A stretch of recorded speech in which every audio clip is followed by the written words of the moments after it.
سال تک 220 سال تک برسیسا کبھی اپنی خانقاہ کے باہر نہیں نکلا.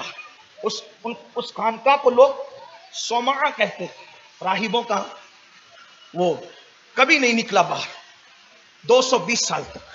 اچھا, عمر بھی بڑی لمبی لمبی اس دور میں لوگوں کی ہوتی تھی. 220 سال تک کے کبھی وہ خانقاہ سے اپنی باہر نہیں نکلا. ایک دن شیطان نے اس کو ٹارگٹ کیا, برسیسا کو تباہ کرنا ہے, برسیسا کو برباد کرنا ہے. اور شیطان اس کی خانقاہ میں گیا اور دستک دی, اور شیطان نے اپنے آپ کو ڈھالا ایک راہب کے صوفی کے لباس میں, کیونکہ وہ صوفی اور راہب کے پاس جا رہا تھا تو وہ بھی صوفی راہب بن گیا. دیکھو شیطان کے اندر اللہ نے خاص بات رکھی ہے, اگر آپ کی توجہ ہے تو. یہ بچے بہت پیارے اس محلے کے, لیکن یہ تھوڑا سا چپ رہے تو اور پیارے لگیں. ہاں, کیونکہ وقت پہلے ہی کم ہے, بھی ان کو چپ کرانے میں بھی بڑا مسئلہ ہے. اللہ کرے آپ کبھی چپ نہ رہیں, لیکن بچپنے میں بولتے ہو, جوانی میں نہیں بولتے. تھوڑا سا بچپنے میں چپ رہو, جوانی میں بولو. جوانی میں آپ کو بہت بولنا ہے انشاءاللہ, اور صرف بولنا نہیں ہے بلکہ کچھ کرنا بھی ہے. مسلمان تو صرف بولنے والا رہ گیا. تو میری بات سنیں, تھوڑی دیر کے لیے ہے, مختصر ہے, اختصار, بلکہ روایت کو بھی اپنے الفاظ کے جامع میں لمبا کرنے کی بجائے شارٹ کروں گا. آپ غور سے اس کو سننا. شیطان نے اپنے آپ کی شکل بدلی اور راہب اور صوفی کی شکل میں پہنچا. اللہ نے شیطان کو یہ اختیار دیا, اختیار کی بات کر رہا ہوں, اختیار دیا کہ وہ جس کی چاہے شکل بنا لے. وہ گدھا بھی بن جاتا ہے, وہ کتا بھی بن جاتا ہے, وہ انسان بھی بن جاتا ہے, وہ بندر بھی بن جاتا ہے, وہ مولوی کی شکل میں بھی آ سکتا ہے, وہ لیڈر کی شکل میں بھی آ سکتا ہے, وہ مفتی کی شکل میں بھی آ سکتا ہے, وہ خطیب کی شکل میں بھی آ سکتا ہے, وہ ادیب کی شکل میں بھی آ سکتا ہے. ایک شکل وہ نہیں بنا سکتا. بس آقا فرماتے ہیں شیطان میری شکل نہیں بنا سکتا. یا رسول اللہ, وہ آپ کی شکل کیا بنا سکے گا؟ اس لیے کہ بنانے والے نے کہا کہ تجھ کو بنا کر اب تجھ جیسا تو میں بھی نہیں بناؤں گا.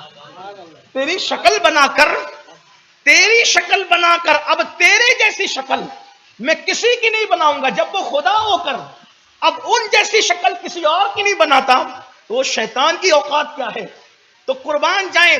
اس لیے شیطان سب کی شکل میں آئے گا, شیطان مصطفیٰ جان رحمت کی شکل میں نہیں آ سکتا. رخ مصطفیٰ ہے وہ آئینہ کہ اب ایسا دوسرا آئینہ نہ ہماری بزم خیال میں, نہ دکان آئینہ ساز میں. اللہ اکبر. مولانا اشعار پڑھ رہے تھے تو میرا دل چاہ رہا تھا کہ آج میں حلیہ رسول بیان کروں, لیکن چونکہ عنوان بھی مجھے کچھ بولنا تھا اصلاح معاشرہ پر, بلال نے کہا تھا کہ اصلاح پر بولیے گا, اور پھر اس کے بعد ٹائم بھی مختصر تھا. میں نے سوچا یار کا ذکر چھیڑوں گا تو بربت روح کہ جب تار چھڑ جائیں گے تو پھر اس پر کنٹرول کرنا آسان نہیں ہوگا. لیکن بس میں چونکہ حلیہ رسول بیان کروں گا, مگر اتنا کہ اس کو تشریح کیے بغیر صرف الفاظ میں اشعار میں بیان کر دیتا ہوں تاکہ برکت بھی مل جائے, آپ کو تصور بھی ہو جائے. میرے نبی کا حلیہ کیسا تھا؟ میرے امام کہتے ہیں جس کے ماتھے شفاعت کا صحرا رہا, اس جبین سعادت پہ لاکھوں سلام. توجہ کریں, تصور میں لائیں. جس کے ماتھے شفاعت کا صحرا رہا, اس جبین سعادت پہ لاکھوں سلام. اللہ اکبر. جس کے سجدے کو محراب کعبہ جھکی, ان بھووں کی لطافت پہ لاکھوں سلام. نیچی آنکھوں کی شرم و حیا پر درود, اونچی بینی کی رفعت پہ لاکھوں سلام, اونچی بینی کی رفعت پہ لاکھوں سلام. دور و نزدیک کے سننے والے وہ کان, کان لالے کرامت پہ لاکھوں سلام. پتلی پتلی گلیں قدس کی پتیاں, پتلی پتلی گلیں قدس کی پتیاں, ان لبوں کی نزاکت پہ لاکھوں سلام. وہ دہن جس کی ہر بات وحی خدا, چشمہ علم و حکمت پہ لاکھوں سلام. وہ زباں جس کو سب کن کی کنجی کہے, اس کی نافذ حکومت پہ لاکھوں سلام. اللہ اکبر. جب یہ تصور آتا ہے تو پھر خسرو کا تصور آتا ہے, اور طبیعت یوں کہتی ہے آفاقہ گردیدام وہرے بہرے بتا ورزیدام. اللہ اکبر. آفاقہ گردیدام مہرے بتا ورزیدام, بسیار خوبا دیدام لیکن تو چیزیں دیگری, بسیار خوبا دیدام لیکن تو چیزیں دیگری. اللہ اکبر. اس حسن کو کیا کہیں؟ حسن یوسف جس کا طالب ہو کرے چارہ سازی, کرے چارہ سازی زیارت کسی کی، بھرے زخم دل کے ملاحت کسی کی، سرے حشر آسی مزے لے رہے ہیں، شفاعت کسی کی ہے جنت کسی کی۔ اور اللہ اکبر، جس نے ٹکڑے کیے ہیں قمر کے وہ ہے نور وحدت کا ٹکڑا ہمارا نبی، ان کی کیا تعریف کی جائے۔ شیخ سعدی شیرازی کہتے ہیں بلغ العلا بکمالہ کشفا دجا بجمالہ حسنت جمیع خصالہ صلوا علیہ وآلہ۔ خسرو کہتے ہیں اللہ اکبر، بڑے مزے میں کہتے ہیں پری پہ کر نگارے سر و قد لالا رخسارے، پری پہ کر نگارے سر و قد لالا رخسارے، سراپا آفت دل بود شب جائے کہ من بودم۔ اور میرا امام کہتا ہے اللہ کی سرتاب قدم شان ہے یہ، سرتاب قدم، سرتاب قدم، سرتاب قدم شان ہے یہ، انسان نہیں انسان، وہ انسان ہے یہ۔ قرآن تو ایمان بتاتا ہے انہیں، اور ایمان یہ کہتا ہے میری جان ہے یہ۔ کیا کہیے ان کو، الفاظ نہیں ملتے، سرکار کو کیا کہیے۔ تو شیطان ان کی شکل نہیں بنا سکتا، باقی سب کی شکل۔ اب پہچانے کیسے جب وہ سب کی شکل میں آ سکتا ہے؟ پہچانے کیسے کہ یہ شیطان ہے یا انسان، شیطان ہے یا اور مخلوق؟ آسان لب و لہجے میں، اگر وہ اللہ کو بھلا دے شکل کوئی بھی ہو شیطان ہے، اور اللہ کو یاد دلا دے شکل کوئی بھی ہو وہ انسان۔ شیطان ہمیشہ بھلائے گا۔ قرآن اٹھا کر کے پڑھیں آپ، حضرت موسیٰ علیہ السلام کی وہ مچھلیاں جو زندہ ہو گئی، اور حضرت یوشع بن نون کو بھلا دیا گیا، تو کیا کہا اللہ نے؟ شیطان نے بھلا۔ ہو گیا کیا؟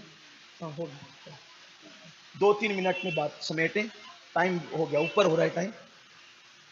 شیطان آیا، دستک دی، اس نے کہا برسیسا میں بھی تیری خانقاہ میں رہ کر کے کچھ دن عبادت کرنا چاہتا۔ برسیسا نے کہا بھائی میں 220 سال سے باہر نہیں نکلا، میں بھیڑ اکٹھا نہیں کرنا چاہتا، جاؤ کہیں اور جاؤ۔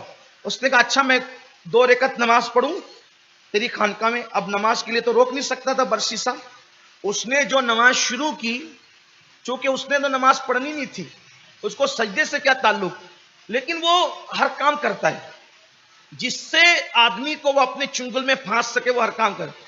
برسیسا کی خانقاہ میں جو 2 رکعت شروع کی، اس نے تو 3 دن تک کے صرف قیام میں کھڑا رہا۔ برسیسا دیکھ کر حیران رہا کہ یا اللہ میری عبادت پہ فرشتے بھی حیرت کرتے ہیں، لیکن یہ ایک قیام میں 3 دن نہ کھاتا ہے نہ پیتا ہے نہ سوتا ہے، 3 دن۔ وہ متاثر ہو گئے برسیسا متاثر ہوا، تو اس نے 3 دن کے بعد نماز پوری کی، تو بولا کہ بھائی تم تو مجھ سے بڑے ہو یار، بڑے عابد ہو، میں تو کھاتا بھی ہوں سوتا بھی ہوں، اور تم تو یہ مزہ عبادت میں کیسے آتا ہے کہ بھوک بھی نہیں لگتی پیاس بھی نہیں لگتی۔ شیطان نے کہا تو نہیں کرے گا، تیرے بس کا نہیں ہے۔ دیکھو شیطان، اللہ کی پناہ، شیطان مردوس، کہا تیرے بس کا نہیں ہے، تو نہیں کرے گا۔ اب جب کوئی یہ بولتا ہے نا تیرے بس کا نہیں ہے، تو آدمی ضد میں آتا ہے۔ ایسے اگر کوئی اچھا تاجر ہو نا، ہوشیار ڈیڑھ ہوشیار، تو وہ چیز بتا کے بولے گا کہ مولانا آپ نہیں خرید سکتے، اور پھر مولانا میں نہیں بھی طاقت ہوگی تو بولے گا کہ تو مجھے حقیر جانتا ہے، پھر میں دیکھ کیا تیری پوری دکان خرید لیتا ہوں۔ سیٹ صاحب آپ نہیں خرید سکتے، ایسا ہوتا ہے نا۔ تو اس نے کہا تو نہیں کر سکتا، اس نے کہا میں نہیں کر سکتا، کیوں؟ کہا یہ ذوق تیرے اندر نہیں پیدا ہو سکتا۔ کہا کیوں؟ تو شیطان نے کہا یہ ذوق گناہ کے بغیر نہیں پیدا ہو سکتا، اس کے لیے گناہ کرنا پڑے گا، تو گناہ تھوڑی کرتا ہے۔ کرے استغفر اللہ، گناہ کر کے یہ ذوق عبادت کا کیسے پیدا ہوگا؟ کہا تو سمجھا نہیں بات کو، دیکھو کیسے گھما رہا ہے، تو سمجھا نہیں بات کو۔ تھا کیا؟ تو کہا کہ جب نیک لوگ عبادت کرتے ہیں تو ان کو اپنی نیکیوں پہ گھمنڈ اور بھروسہ ہوتا ہے، لیکن جب گنہگار عبادت کے لیے کھڑا ہوتا ہے تو گناہ کی وجہ سے خوف ملتا ہے، تو لذت ہوتی ہے، آنسو بہتے ہیں، ایک تصور بنتا ہے، اور یہ اور وہ، پھر اس میں خوب باتیں کی۔ اس نے کہا اچھا بات تو تیری صحیح ہے، تو پھر کیا گناہ کروں، بتا کیا گناہ کروں؟ اس نے کہا کسی کا قتل کر، مرڈر کر کسی کا۔ اس نے کہا نہیں، میں نے انبیاء کی تعلیم میں سنا ہے کہ جو کسی کو قتل کرے گا اس پر جنت کی خوشبو بھی حرام ہے، قتل نہیں کر سکتا۔ بولے اچھا ٹھیک ہے نہیں کر سکتا قتل، کسی عورت کے ساتھ زنا کر۔ اس نے کہا استغفر اللہ، یہ تو اور بڑی بات ہے، اس لیے کہ جو کسی کے ساتھ زنا کرتا ہے تو اللہ کا عرش کانپتا ہے زنا جب ہوتا ہے زمین پر، اور زمین اللہ کی خشیت سے کانپتی اور کہتی ہے کہ اللہ مجھے اجازت دے کہ میں 2 حصوں میں چر جاؤں، اس کو اپنے اندر دبوچ لوں، میں زنا نہیں کر سکتا۔ پھر ایک کام کا شراب پی، یہ تھوڑا سا آسان ہے، 1 کٹورا شراب پیئیں گے گنہگار ہو جائیں گے، پھر عبادت کا مزہ لیں گے۔ اب یہ شیطان دیکھو، ہنسنے کی بات نہیں، عبرت کی بات ہے۔ یہ برسیسا کوئی معمولی آدمی نہیں، اس کے 60,000 شاگرد تھے جو اس کا نام لے کر ہواؤں میں اڑتے، اس کی تربیت سے۔ آپ یہ معمولی لوگ نہیں ہیں میرے بھائی جن کا ذکر ہو رہا ہے۔ آپ کیا سمجھتے ہیں یہ ہم لوگ ہیں جنہیں استنجا کی سنتیں نہیں پتا اور جنت کے ٹھیکیدار بنے ہیں؟ آپ کو ہمیں پتا کیا ہے؟ ہمیں تو دین بھی نہیں پتا، کلمے کا مطلب بھی نہیں پتا، جو ہم مسلمان ہونے کے دعوے دار ہیں نا، اور پھر ہمیں یہ گھمنڈ ہے کہ ہم جنت میں نہیں جائیں گے تو کون جائے گا؟ یہ 2 رکعتی مسلمان، انڈا مچھی گوشت جس کی پہچان، بس یہی یہ حالات ہیں، اور پھر گھمنڈ ہے کہ ہم جنت میں نہیں جائیں گے تو کون جائے گا؟ 60,000 اس کے شاگرد اس کی تربیت سے ہوا میں اڑتے تھے۔ آپ اٹھا کر کتابیں دیکھیں، برسیسا کی زندگی پڑھیں آپ، جس کے شاگردوں کا یہ عالم ہو، اس برسیسا کا عالم کیا ہوگا؟ لیکن جب اس نے کہا کہ شراب پی، شیطان نے کہا کہ شراب پیے گا، کہا یہ آسان ہے، کہا یہ ملے گا کہاں؟ فرشتے اس کی عبادت پہ حیران تھے۔ اب وہ شراب پینے کو مچھی کی طرح تڑپ رہا تھا، کیا کہ میں شراب پیوں گا تو مجھے عبادت میں لذت ملے گی۔ اللہ شیطان کے مکر سے ہمیں بچائے، کیسے گھماتا ہے، ہر آدمی کو اس کی فیلڈ کا بن کے ورگلاتا ہے، بہت ستاتا ہے۔ اللہ جسے بچائے وہی بچ سکتا ہے، بس اس کے مکر سے اور کوئی نہیں بچ سکتا۔ اللہ بچائے تو بس انسان بچے، اللہ سے بار بار اللہ کی پناہ مانگو، شیطان مردود سے اللہ بچا، اللہ بچا، اللہ بچا۔ کبھی غافل مت ہونا، سب سے بڑا انسان کا دشمن شیطان ہے۔ تو اب یہ بندہ جس کی عبادت پہ فرشتے تعجب کرتے تھے، اور اس نے 220 سال سے کبھی آسمان نہیں دیکھا تھا، یہ تڑپ رہا تھا کیسے شراب ملے گا۔ یہ ظالم نے پتہ بھی بتایا تو ایک جنگل کا، اور وہ جنگل میں بھی ایک عورت، اور وہ اسی کی سیٹنگ، ساری اسی کا سارا منصوبہ، اسی کا پلان تباہ کرنے کا۔ اس نے کہا وہ جنگل میں جاؤ، وہاں تمہیں شراب ملے گا، ایک عورت شراب تمہیں پلائے گی۔ یہ شراب کے لیے گیا، جب یہ اپنی خانقاہ سے نکلا 220 سال کے بعد، تو فرشتے حیرت کرتے تھے کہ یہ جا کہاں رہا ہے۔ مَن یہدہ اللہ فلا مضل لہ ومن یضللہ فلا ہادی لہ۔ اللہ جسے ہدایت دے اسے کوئی گمراہ نہیں کر سکتا، اور اللہ جسے گمراہ کر دے اس کو کوئی ہدایت نہیں دے سکتا۔ اب یہ جا رہا ہے کہاں؟ شراب کی طرف۔ اس جنگل میں پہلے سے شیطان نے سارا معاملہ منصوبے کے تحت، پلاننگ کے تحت سیٹ کر رکھا ہے۔ جیسے ہی شراب کے لیے اس عورت کے پاس گیا، خوبصورت حسین و جمیل عورت، جیسی نظر پڑی، پہلی بار دیکھا تھا عورت کو، اس نے اپنے خوبصورت ہاتھوں سے ایک جام دیا، پھر پیا، پھر پیا، پھر پیا، اتنا پیا کہ بدمست ہو گیا، اور شراب پی کر اس عورت کے ساتھ زنا بھی کیا۔ پھر اس کا شوہر آیا تو اس کو قتل بھی کیا، شراب بھی، زنا بھی اور قتل بھی، یعنی شراب نے سب کرا دیا۔ کیا تو انکار کر رہا تھا، چند گھونٹ کو آسان سمجھ رہا تھا۔ میں سمجھتا ہوں کہ شاید وہ قتل کرتا تو اتنی بلاؤں سے میں نہیں، حالانکہ وہ بھی بڑا گناہ تھا، گناہ کوئی چھوٹا نہیں، لیکن شراب نے کہاں پہنچایا۔ یہ جو گلی گلی محلے محلے نشے کی چیزیں بک رہی ہے نا، تو تمہیں بھی تباہ کرنے کے، برباد کرنے کے لیے اللہ ہمارے بچوں کو بچائے۔ اور ہمارے مالیگاؤں میں منصوبہ بند طریقے سے شرابی اور نشیری اور گنجڑی لڑکوں کو محلے میں بھیجا جا رہا ہے۔ کون بھیج رہا ہے میں اس پہ کوئی بحث نہیں کرتا، کون بھیج رہا ہے اس پہ کوئی بحث نہیں کرتا، کیوں بھیج رہا ہے اس پہ کوئی بحث نہیں کرتا۔ ایک سازش ہمارے مالیگاؤں میں یہ بھی شروع ہو گئی ہے۔ جیسے 2 لوگوں کا جھگڑا ہے، عبد الرحمان کا اور عبد السلام کا، 2 لوگوں کا جھگڑا، مثال کے طور پہ بتا رہا ہوں، 2 لوگوں کا جھگڑا ہے۔ اب عبد الرحمان کمزور ہے، عبد السلام ہے مضبوط مالدار، اب اس سے نپٹ نہیں سکتا، تو مالیگاؤں میں، حالانکہ لوگ کہتے ہیں کہ آپ پورے مالیگاؤں میں تقریر کرتے ہیں، پوری دنیا میں بدنام کرتے ہیں، ایسا نہیں ہے، کوئی بدنامی کی بات نہیں۔ میرا گنبد و مینار کا شہر بہت اچھا شہر ہے، لیکن جو ہوگا تو میں تو کہوں گا نہیں۔ عبد الرحمان کمزور، عبد السلام مضبوط مالدار پیسے والا آدمی، اب اس سے وہ پور نہیں پا رہا ہے، تو وہ کیا کرتا ہے پتہ ہے؟ جو گنجڑی چرسی نشیڑے لڑکے ہوتے ہیں ان کو کچھ پیسے دیتا ہے، ہفتے کے 15 دن کے، اور پیسے دے کے کہتا ہے کہ تو عبد السلام کے لڑکے سے دوستی کر، اور اس کو نشے کا عادی بنا، کیونکہ اگر میں اس کو تماچا ماروں گا تو 4 دن تماچے کا اثر رہے گا، لیکن اگر اس کے بیٹے کو تو نے نشہ کرنے والا نشیڑی بنا دیا تو پوری زندگی وہ گھٹ گھٹ کے مرتا رہے. یہ صورت حال ہے. ایک صورت اور بتاؤں کیا ہے. شرم آنا چاہیے, مسلمانوں کی بستی ہے.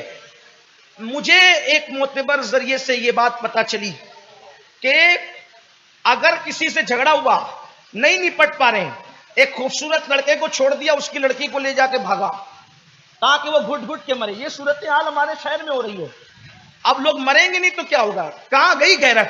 ارے بیٹی تو ہر پوری قوم کی بیٹی ہوتی ہے. دوسروں کے بچوں کو بگاڑنے والوں تمہارے بچے بھی سلامت نہیں رہیں گے, اور دوسرے کی آبرو سے کھیلنے والوں تمہاری آبرو بھی سلامت نہیں رہے گی. اللہ کے رسول نے حاتم طائی کی ننگے سر آنے والی بیٹی کے سر پہ اپنی چادر ڈال کر پوری امت کو پیغام دیا تھا, بیٹی اگر کافر کی بھی ہو تو بیٹی بیٹی ہوتی ہے, اس کی عزت کی حفاظت کرنا ہر شریف انسان کے ذمے پہ ہوا کرتا ہے. لیکن ہمیں کیا ہو گیا؟ اس طرح بدلہ نکالو گے اور پھر مسلمان کہلاؤ گے. آج کہتے ہو حالات اچھے نہیں ہیں, تو تم کتنے اچھے ہو, ہم کتنے اچھے ہیں. ہم اچھے ہو جائیں حالات بدل. میں نے ابھی ایک مثال دی, غریب نواز کی چوکھٹ پہ ہندو مسلم سکھ عیسائی سب سر جھکا رہے ہیں. غریب نواز کے قدموں میں سر جھکانے جاتے, ہم سے کیوں لڑتے ہیں؟ وجہ یہی ہے کہ ہم مسلمان ویسے نہیں رہ گئے جیسے غریب نواز تھے. وہ دور پھر لوٹ کر کے آئے گا. یہ صبح جو کبھی فردا ہے کبھی ہے امروز, نہیں معلوم کہ ہوتی ہے کہاں سے پیدا. وہ صبح جس سے لرزتا ہے شبستان وجود, ہوتی ہے بندے مومن کی اذان سے پیدا. اور بندے مومن کی اذان کیا ہے؟ وہ جس کو صحیح تلفظ کے ساتھ اذان دینا نہیں آتی, لوم چلاتے چلاتے ناکام ہوا, ہڈیاں ٹوٹنے لگی تو مؤذن بن گئے. ایسے مؤذن کی بات نہیں. اقبال کہتے ہیں الفاظ و معانی میں تفاوت نہیں, لیکن ملا کی اذان اور مجاہد کی اذان اور. جو اپنے نفس کو کچل کر مجاہد بنے اور اذان دے, تو پھر وہ نیند والوں کو نہیں اٹھاتا, اس کی اذان سے تو مردے بھی اٹھ کر کے کھڑے ہوتے. کوئی اپنے آپ کو کچل کر اذان تو دے. جس کو اذان سے خود کوئی دلچسپی نہیں, اس کی اذان سن کر لوگوں نے کیا مسجد میں آنا ہے, اس کی اذان کا لوگوں نے کیا جواب دینا ہے. اذان تو مذاق بن گئی. مسلمانوں پہلے تم نے اذان پر بے توجہی کی, اور یہ میرے اللہ کی سنت ہے. جب بھی میرے اللہ کی کسی نعمت کی ناقدری کرو گے, اللہ وہ نعمت تم سے چھین لے گا. جب تم نے اذان کی طرف سے کان ہٹائے تو خدا نے کہا پھر میں تمہیں سناؤں گا ہی نہیں. تم میرے ذکر کو سمجھتے کیا ہو؟ تم میرے ذکر کو سمجھ, تو بے توجہی کرے گا میں تیرے گھر تک اذان کی آواز آنے نہیں دوں گا. یہ ان کی اوقات کیا ہے؟ ایڑیوں پر انگلیاں رکھ کر کے پیشاب کرنے والوں کی یہ اذان بن کر آئیں گے. واللہ اذان نہ کبھی رکی ہے نہ رک سکتی ہے. آج بھی اذان کی شان یہ ہے کہ اذان 24 گھنٹے میں ایک لمحہ بند نہیں ہوتی. ہند کی اذان ختم ہوتی ہے تو سندھ کی طرف, سندھ کی ختم ہوتی ہے تو عرب کی طرف, عرب کی ختم ہوتی ہے تو افریقہ کی طرف, افریقہ کی ختم ہوتی. اس طرح 24 گھنٹے میں ایک لمحہ بھی ایسا نہیں جاتا جبکہ اذان نہ ہو رہی ہو. اذان کی آواز کو آپ قدر کریں. دیکھو جو غلط کر رہے ہیں ان کا تو انجام فرعون کی طرح ہونا ہی ہے, لیکن آپ سدھرے نا, اللہ کی غیرت کا خیال کریں. آپ, میں تو میرا ایمان ہے, میں مسلمان ہوں, میرے اللہ کی مرضی کے بغیر پتہ نہیں ہلتا, کوئی کچھ نہیں کر سکتا. یاد رکھنا. بولو اذان کی کتنی قدر کی. جس نعمت کی ناقدری کرو گے اللہ چھین لے گا. اور اسلام کی بھی ناقدری کر رہے ہو, ابھی ہوش کے ناخن لو, کہ اللہ نہ کرے اسلام بھی چھین نہ لیا. آپ سمجھتے کیا ہو؟ اللہ مجبور ہے, وہ بے نیاز ہے. 360 کعبے پر لوگ بٹھا دیتے, اس کو فرق کچھ نہیں پڑتا. لا ضد لہو ولا مد لہو ولا مثل لہو ولا مثال لہو ولا جواب. اس کی شان بڑی بڑی ہر آن اس کا نیا جلوہ ہے, وہ نئے جلوے کا اظہار فرما رہا ہے. اس کی شان ہے, وہ بے نیاز ہے. الصمد لم یلد ولم یولد ولم یکن لہ کفوا. وہ بے اولاد کیوں ہے؟ اس لیے کہ اولاد والا حاجت مند ہوتا ہے, اور وہ بن باپ کا کیوں ہے؟ کسی سے پیدا نہیں ہوا. اس لیے کہ جب بچہ ہوتا ہے تو ماں باپ کا محتاج ہوتا ہے, اور بڑا ہوتا ہے تو اولاد کا محتاج ہوتا ہے. اللہ بتا رہا ہے لم یلد ولم یولد, نہ میرا کوئی ماں باپ ہے نہ میری کوئی اولاد ہے, میں بے نیاز ہوں, ہے نا. تو بات دور نکلی. دل کا درد کہاں تک دبائیے گا. پھر کہتا ہوں شارٹ کروں گا, لیکن پھر لمبی ہو جاتی ہے. شاید عید کے بعد اب پہلی ملاقات آپ سے ہوئی ہے, تو عرض یہ کر رہا تھا کہ اس کو جب شراب پلایا گیا خوبصورت ہاتھوں سے, شراب بھی پیا, زنا بھی کیا, قتل بھی کیا, پھر شیطان ہی ایک آدمی شریف آدمی کی شکل بنا کے بادشاہ کے پاس گیا، کہا برسیسا کا کیا حال ہے؟ کہا وہ تو بڑا نیک ہے، 220 سال سے اس نے آسمان بھی نہیں دیکھا۔ کہا دیکھو وہ کہاں کیا عیاشی کر رہا ہے۔ جب وہاں گئے تو رنگے ہاتھوں پکڑا گیا، یہی کہتے ہیں آپ، رنگے ہاتھوں پکڑا گیا، شرابی بھی، زنا بھی، قتل بھی۔ جب پکڑا دیا شیطان نے جاسوسی بھی کی، مخبری بھی کی۔ اس کا مطلب مخبری جاسوسیاں شریف لوگ نہیں کرتے، شیطان لوگ کرتے۔ مخبری بھی کی، جاسوسی بھی کی، شیطنت اسی کا نام ہے، کچھ بھی کرے۔ اب بادشاہ نے قاضی کے پاس مقدمہ دائر کیا، قاضی نے کہا اس کو سولی پہ لٹکاؤ، مار ڈالو اس کو، تاکہ لوگوں کو عبرت ہو کہ ہم نے مکاروں کا انجام، 220 سال سے آسمان نہیں دیکھا، عورت کے ساتھ جا کے زنا کیا، شراب پی، قتل کیا، اس کو قتل کرو۔ اب اس کو باندھ دیا گیا سلیب پر۔ جب سلیب پر باندھا گیا اس کو، پھر شیطان آیا، کہا برسیسا کیا حال ہے؟ کہا بھائی دیکھو کس حالت میں ہوں، ہاتھ پیر بندھے ہوئے ہیں۔ کہا مجھے پہچانتا ہے؟ کہا وہ میرا دوست ہے نا، تو جو تین تین رات تک قیام میں کھڑا رہتا ہے۔ کہا نہیں، کوئی دوست نہیں ہوں۔ ان الشیطان للانسان عدو مبین، سب سے بڑا دشمن تو تم لوگوں کا میں ہی ہوں، لیکن اب اتنی خیر خائی تیرے ساتھ کر سکتا، دشمنی تو بھرپور کر لی تیرے ساتھ، اب ایک تھوڑی سی خیر خائی کر دوں گا۔ کیا؟ کہ دیکھ بدنام ہوا، ذلیل ہوا، رسوا ہوا، اب قتل ہو رہا ہے، گنہگاری کی عالم میں قتل ہو رہا ہے، اللہ کو منہ کیا دکھائے گا؟ تو کہا پھر، کہا کاش کہ تجھے زندگی مل جائے، پھر تو توبہ کرے، توبہ کر کے پھر نیک ہو جائے۔ اب توبہ کر کے نیک ہوگا، پبلک میں عزت ملے نہ ملے، کم سے کم اللہ کو تو راضی کر لے گا۔ کہا بہت اچھی بات ہے۔ کہا توبہ کی کیا صورت ہے؟ کہا زندگی بچے گی تو توبہ کرے گا نا، تو اب تیرے لیے اہم چیز یہ کہ میں تیری زندگی بچاؤں۔ کہا زندگی کیسے بچے گی؟ تو کہا ایک سجدہ مجھے کر لے خدا کہے گا۔ کہا یہ تو شرک ہے، کہا یہ تو شرک ہے۔ کہا پھر مر، ایسی ذلیل ہو کے مر، ایسی اللہ کو ناراض کر کے مر۔ تو کہا پھر، کہا زندگی بچے گی مجھے سجدہ کرنے سے۔ تو کہا میں تو بندھا ہوا ہوں۔ کہا صرف سر کا اشارہ کر۔ اس نے خدا سمجھ کر سر کا اشارہ کیا۔ اچھا کہا اب میں چلتا ہوں، پہلے تو گنہگار ہو کے مر رہا تھا، مغفرت کی اور بچنے کی امید تھی، اب سجدہ کیا کر لیا، تو کافر بھی ہو گیا، میں تیرا ایمان لے کر کے چلا، اچھا میں چلتا ہوں۔ اور اس کو اسی حالت میں پھانسی دے دی گئی جس نے 60,000 لوگوں کو محنت کر کے ولی بنایا تھا، آسمان میں اڑنے کی، ہواؤں میں اڑنے کی طاقت دی تھی، ایک شراب، ایک شباب نے اس کو کفر تک پہنچا دیا۔ یہ ہے شراب و شباب۔ اللہ کے بندو ان چیزوں کو سمجھو، اس پر عمل کرو، اللہ ہم سب کو توفیق بخشے۔ وما علینا الا البلاغ۔ السلام علیکم۔